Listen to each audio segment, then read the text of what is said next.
지난 3월 11일에 역사상 최악의 대지진이 발생했습니다.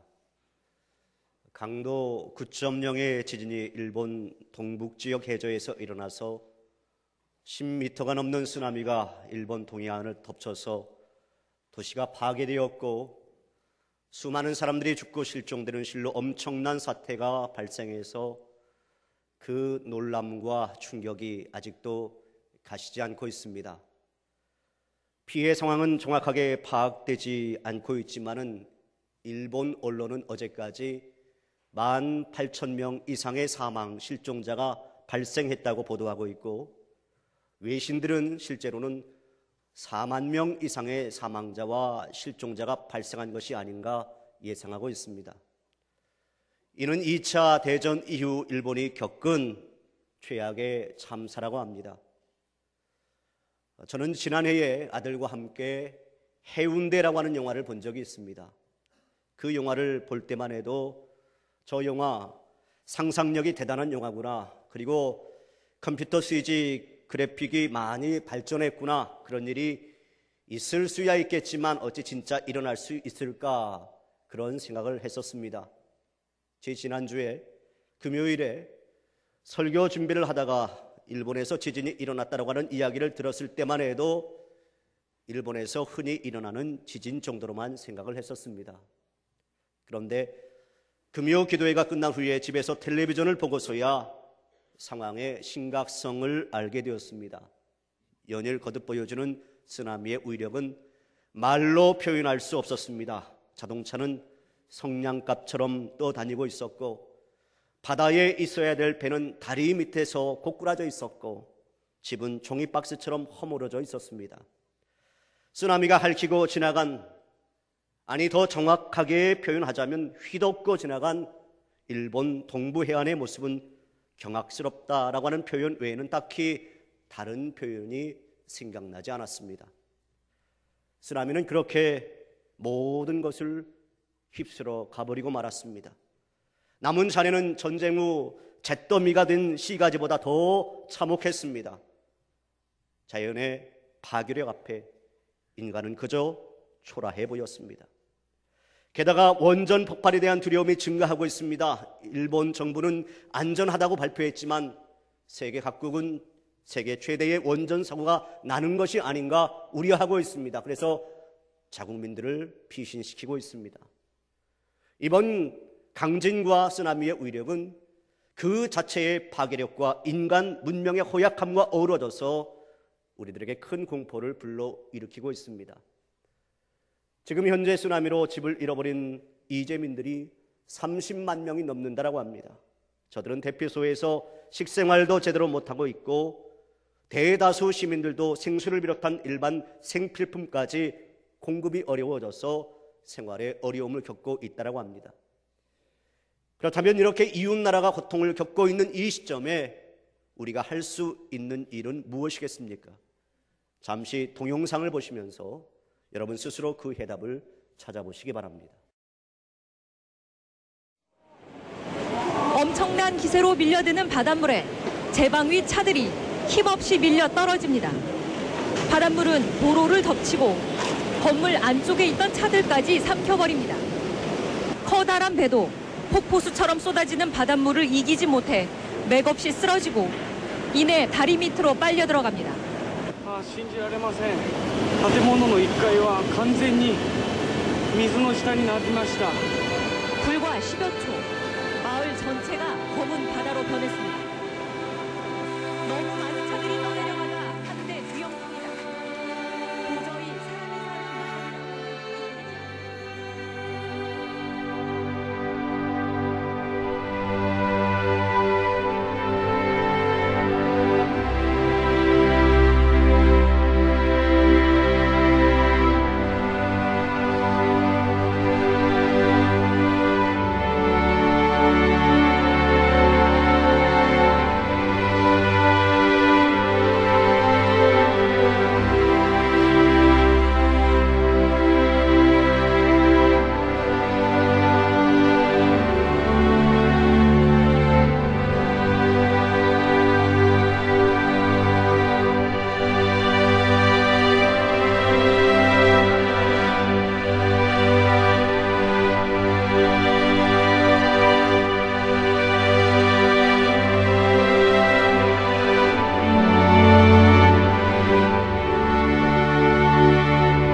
여러분 어떻게 보셨습니까? 이 일이 어찌 남의 일이겠습니까?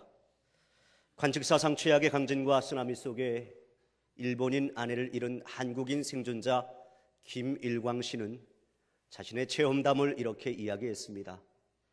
김일광 씨가 사는 지역은 인명피해가 집중된 미야기현 센다이시 동부의 가모지구로 해변에서 1km 정도 떨어진 곳이었다고 합니다.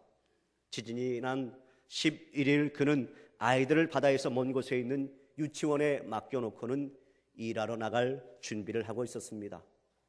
오후 2시 46분께 처음 지진이 났을 때에는 집에서 5분 거리의 커튼 제작 공장에서 일하고 있는 아내가 걱정되어서 아내가 있는 공장으로 2번이나 달려갔지만 공장장의 지시에 따라서 다른 직원들과 함께 대피한 아내를 집으로 데려올 수 없었다라고 합니다. 이때만 해도 일본은 지진에 익숙한 나라니까 괜찮겠지 그렇게 생각했지만은 잠시 후 집으로 서둘러 돌아온다라고 하는 연락을 받고 아내를 마중하러 나갔을 때 갑자기 이상한 느낌이 들더라는 것입니다. 쏴 하는 소리가 들리더니 멀리서 뭔가 또 내려오는 모습이 보였고 다음 순간에 아내의 손목을 잡고 부근 초등학교 3층 건물을 향해 무조건 뛰었다고 합니다. 물결에 휩쓸린 건 학교 계단에 도착하기 직전 체육관 부근을 뛰어갈 때였습니다. 본능적으로 아내를 껴안았지만 결국 아내를 놓칠 수밖에 없었고 정신이 들었을 때는 물속이었다고 합니다. 가까스로 점점 무거워지는 오리털 잠바와 장화를 벗고 물 위로 또 올랐지만 더 이상 아내의 모습은 찾을 수가 없었습니다. 얼굴과 손에 상처가 남아있는 김일광 씨는 모든 고통을 주님이 주신 힘으로 이겨내고 있었습니다. 그는 이렇게 말했습니다. 일본인 아내는 제가 억지로 교회에 데리고 다녔습니다. 저는 제 아내가 지금 천국에 가 있을 것이라고 생각을 합니다. 그래도 손을 잡고 마지막 순간까지 아내와 함께 한 시간이 감사할 따름입니다. 하나님께서 저를 살려주신 건 어딘가 쓸 일이 있어서이겠지요. 아이들을 위해서 힘을 내고 살겠습니다. 여러분, 이 김일광 씨의 눈물이 어디 남의 일입니까? 이 일본 대지진 사건과 쓰나미 사건이 단지 일본 사람들에게만 국한되는 일이겠습니까? 오늘 우리가 함께 읽은 성경 본문은 예수님께서 성경 전체 메시지를 2가지로 요약해 준 말입니다. 예수님께서 하나님의 백성들이 마땅히 해야 할 일을 하나는 하나님을 사랑하는 일이고 다른 하나는 이웃을 사랑하는 것이다. 그렇게 말씀하고 있습니다. 여러분, 왜 주님께서는 내 이웃을 내 자신과 같이 사랑하라 그렇게 명령하셨겠습니까? 이 말씀은 레위기서 19장 18절에 있는 말씀을 인용한 말씀입니다.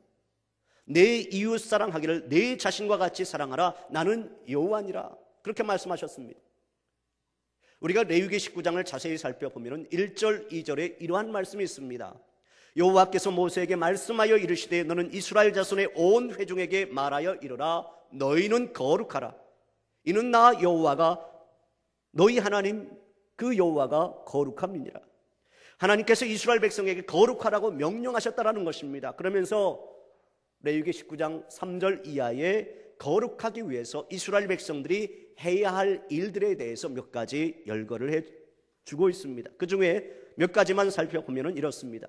9절에 있는 말씀을 보면 너희가 너희의 땅에서 곡식을 거둘 때에 너는 반모퉁이까지 다 거두지 말고 내 떨어진 이삭도 줍지 말며 그렇게 말씀하고 있습니다.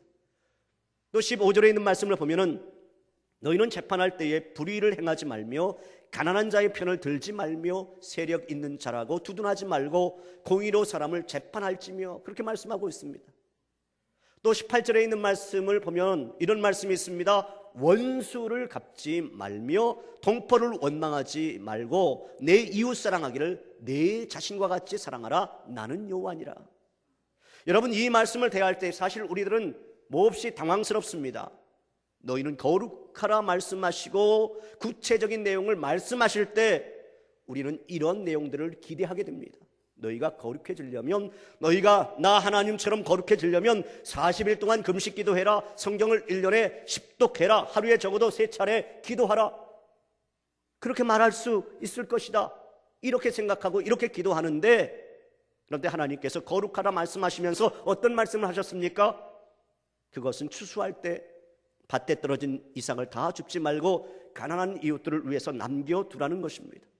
재판할 때 공정하게 하라는 것입니다. 그리고 원수를 갚지 말고 내 이웃을 내 몸처럼 사랑하라. 그렇게 말씀하셨습니다. 그러니까 하나님께서 말씀하시고 있는 거룩이라고 하는 것이 도대체 무엇이냐? 그것은 이웃을 사랑하는 것과 하나라는 것입니다. 하나님께서 우리에게 요구하시는 거룩은 이웃을 사랑함으로써 드러날 수 있다는 것이지요. 하나님께서 생각하시는 거룩은 이웃 사랑 속에서 구현될 수 있다는 것입니다. 사실 그동안 교회는 이 거룩이라고 하는 것에 대해서 오해를 해온 경향이 있습니다. 전통적으로 하나님의 본성을 두 가지로 구분해서 생각해 왔습니다. 하나는 하나님은 거룩하시다라고 하는 점과 다른 하나는 하나님은 사랑이시다라고 하는 점입니다. 더 나아가서 그동안 교회는 이 거룩이라고 하는 것과 이 사랑이라고 하는 것을 구별할 뿐만 아니라 아예 분리하려고 했습니다. 이 두 가지 성품 중 어느 것이 우선적인가를 놓고 여러 신학자들이 그동안 많은 논쟁을 벌여왔습니다. 여기에 영향을 받아서 일반 신자들도 이 거룩이라고 하는 것과 사랑이라고 하는 것을 구분하고자 했습니다. 거룩이라고 하는 것은 하나님 앞에 성결하게 서는 것이고, 사랑이라고 하는 것은 이웃을 섬기는 것이다. 그렇게 구분해서 생각을 해왔습니다. 그리고 우선순위를 어디에 두었느냐? 이 거룩이라고 하는 것에 두고자 했습니다. 바로 여기에 문제가 생긴 것입니다. 오늘도 많은 성도들도 이렇게 거룩이라고 하는 것을 오해하고 있습니다. 거룩한 교회란 어떤 교회냐?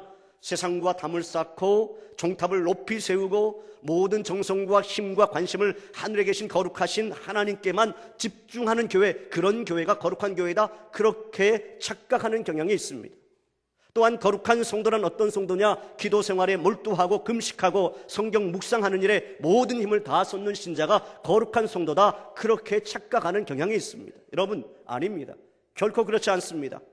하나님께서 말씀하시는 진정한 거룩이라고 하는 것은 이웃을 사랑하는 것으로도 드러날 수 있다는 것입니다. 사랑하는 여러분, 여러분의 이웃을 사랑하시기 바랍니다. 이것이 주님께서 바로 저와 여러분들에게 말씀하고자 하시는 거룩의 본성인 줄로 믿으시기 바랍니다.